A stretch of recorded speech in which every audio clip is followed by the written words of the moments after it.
Hello, and welcome to another episode of the Maverrik podcast. I'm Abby May, and today I'm joined by Julie, the founder and CEO of the Go Confidently Coaching and the host of Casa to Confidence podcast. So, Julie, would you like to let us know a little bit about yourself?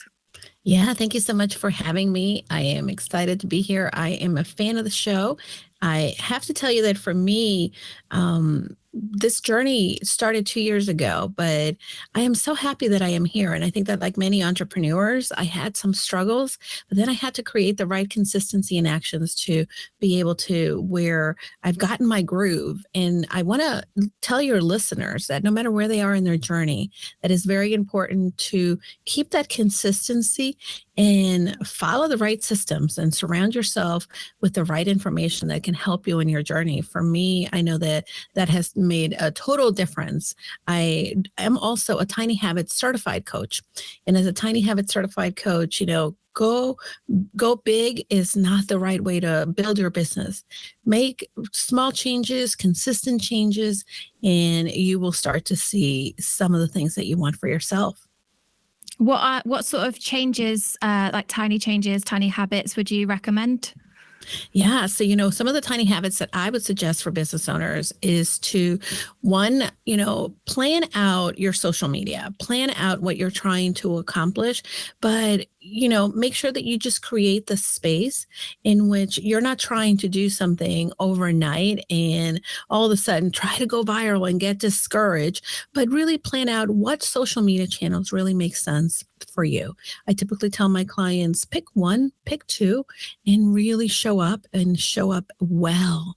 Make sure that you are showing up with the right topics, the right information, the content pillars that really describe to people who you are. As a Tiny Habits coach, I typically tell my clients, it's not about creating all content at once, but maybe find the time and then find the schedule so that, for instance, maybe after you check email on a Monday, you open up your social media calendar and then you start to work on that in just a small tiny habits. But the most important part of tiny habits is the celebration part, because when you start to celebrate, then your brain doesn't rely on motivation, which motivation goes away. It's about like, oh, I feel good for what I just did. So even if you open it up and you look at it a couple seconds, then you can say, good for me. I looked at my social media calendar. I created one post, and it may seem like, oh, that's not going to get you far. But the more that you do it, the more that you're going to want to show up and the more successful you're going to be. Yeah, I completely agree. It's definitely about consistency. You've got to be consistent. Do you have any preferred platform that you like creating content for? I live in a lot on Instagram. I think Instagram is a great platform for me because a lot of the people that I love to connect with, some of my ideal clients, are there. And it gives me the availability to also be able to have not only a static post, but also video. And Instagram is really focusing on that video. They want to create bingeable content so that people can stay there. The nice thing about Instagram is, of course, it's owned by Meta. So then anything that I put on Instagram, I can typically share to Facebook. So it kind of gives me a bang for my buck. And I am also able to connect on direct messages with people, also do Instagram lives, my stories, which allow people to see more of my everyday life. I am not shy when it comes to sharing a little bit of maybe going for a walk with my dogs or things that may not necessarily be business related.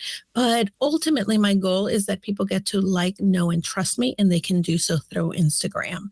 My other platform of choice is Pinterest, believe it or not. Oh. I started to venture into Pinterest, and I am in all the platforms. And in the very beginning, I made it a point that I was going to be in only two, and that was Facebook and Instagram.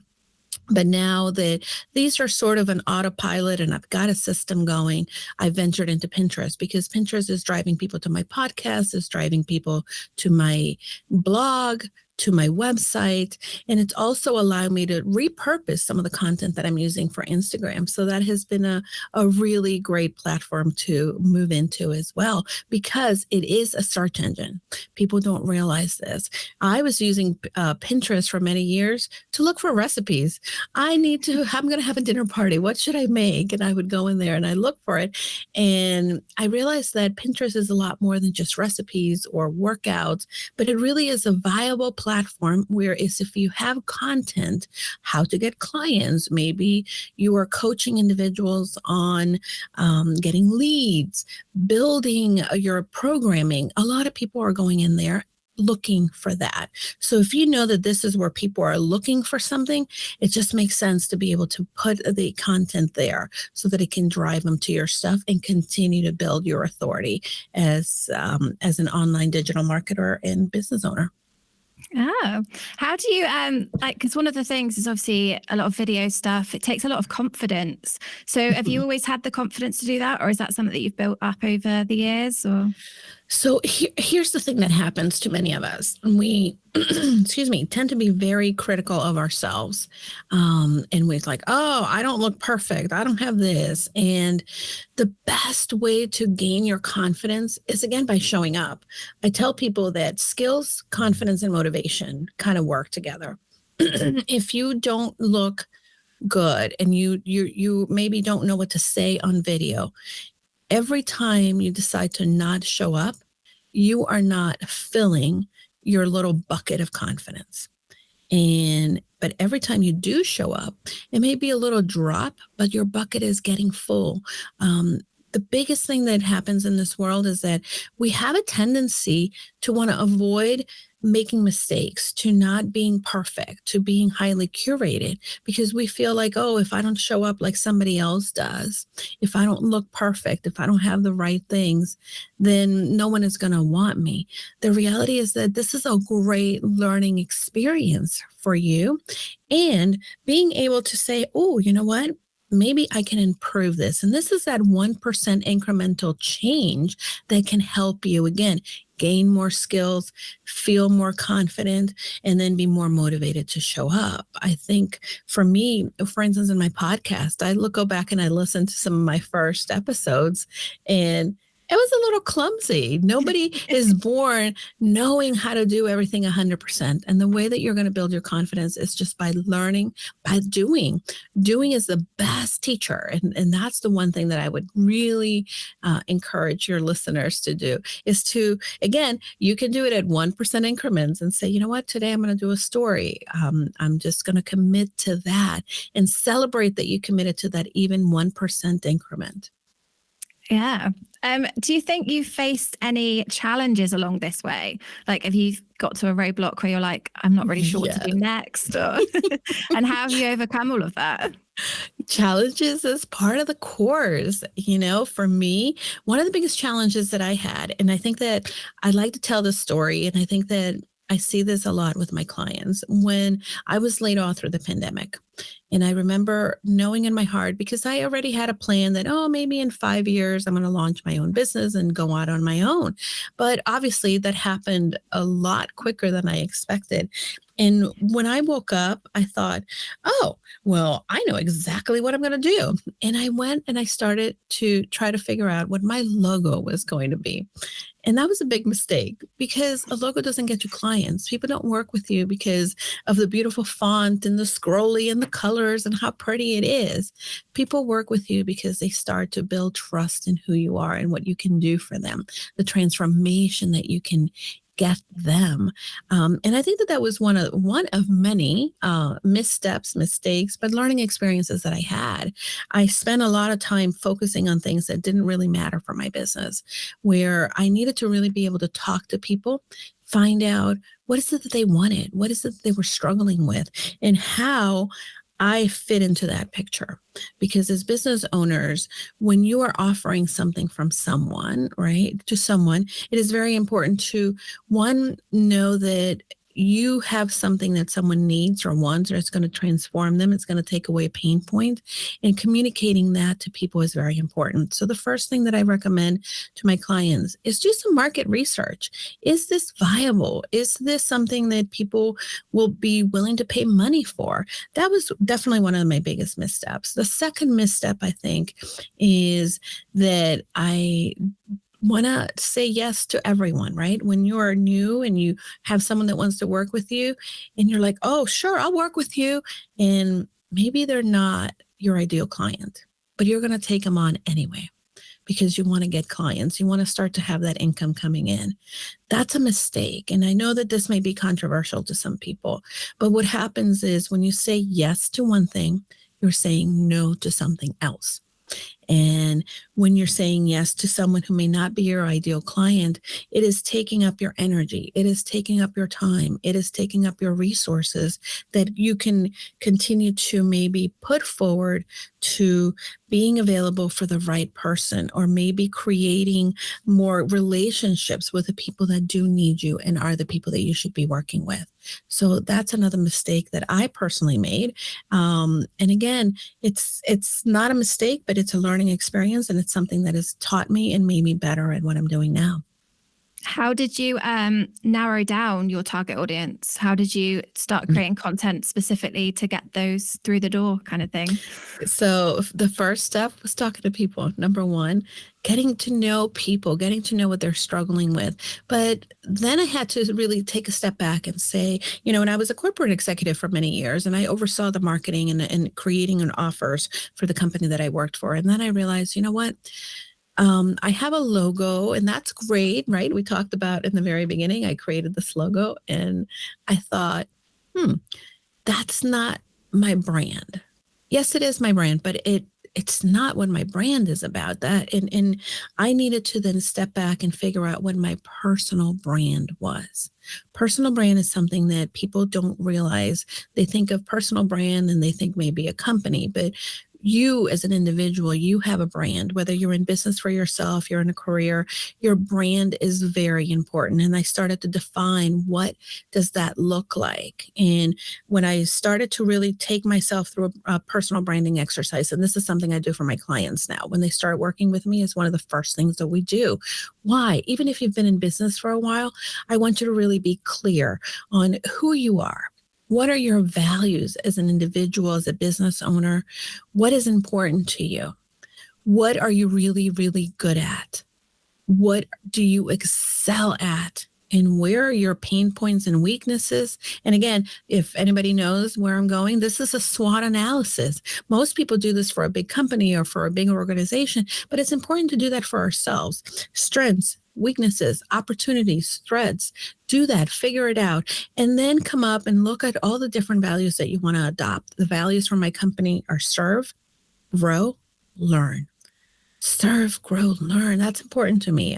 Service to others is always something that I've done throughout my career or my personal life when I volunteer, but growing and learning and becoming better, it's always been something that I want others to get. So working with me will help you. You can be sure you're going to learn. I'm going to serve you. We're going to grow together. And then I created that value system, and I started to figure out, like, okay, who needs this? Who resonates with this? And then you go into figuring out your ideal client, your ICA. But first, it's very important that you get clear on those values and what you offer to people in creating that personal brand, because that's how your message is driven.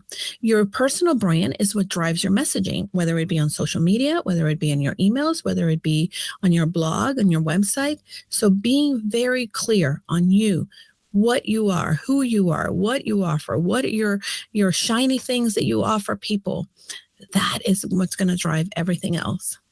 Yeah, I completely agree with you.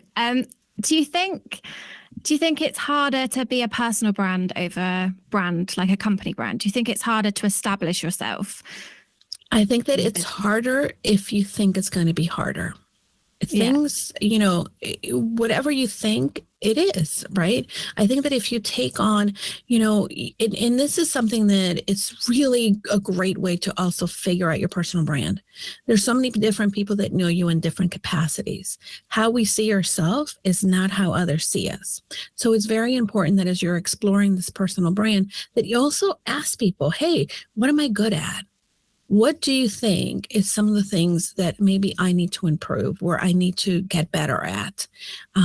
Because that can give you some insight when you're working for a company. And again, I've worked for, multi-million-dollar companies in the past, and we've gone through branding exercises. The issue with a company is that there's a lot of different perspectives and vision of what a brand is for the company from different people when you're working for a large company. When you're working for yourself, when you're a solopreneur, an entrepreneur, or even a small organization, it may be a little easier to be able to identify those values, those core values, the strengths and weaknesses. But it's going to be also very key to get some feedback from a sort of your board of directors. And this is why, as a business and life strategy coach, this is a little bit of what I become for a lot of my clients. I become a sounding board. I'm never going to tell them, you should run your business this way. As a coach, I give you the sounding board. I give you the space. I give you the tools, and it's up to you to choose. Yes, I want to use that. Yes, I'm going to do that and do the actual work. But I could be part of that board of directors that is a sounding board that gives you some feedback in what you're trying to accomplish and identify your brand. Yeah. So you kind of already answered this, but do you have a specific top tip for anyone that's looking to grow their audience, sort their brand out, like gain confidence, as a whole?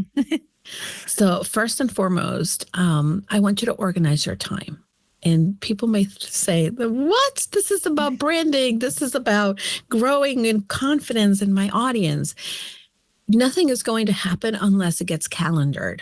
And what will happen is you will not show up consistently if you don't put it on your calendar, if you don't make the move to do the thing, right? So if you're trying to create content, if you're trying to show up in social media, it's going to be very key that you decide, hey, when do I create content?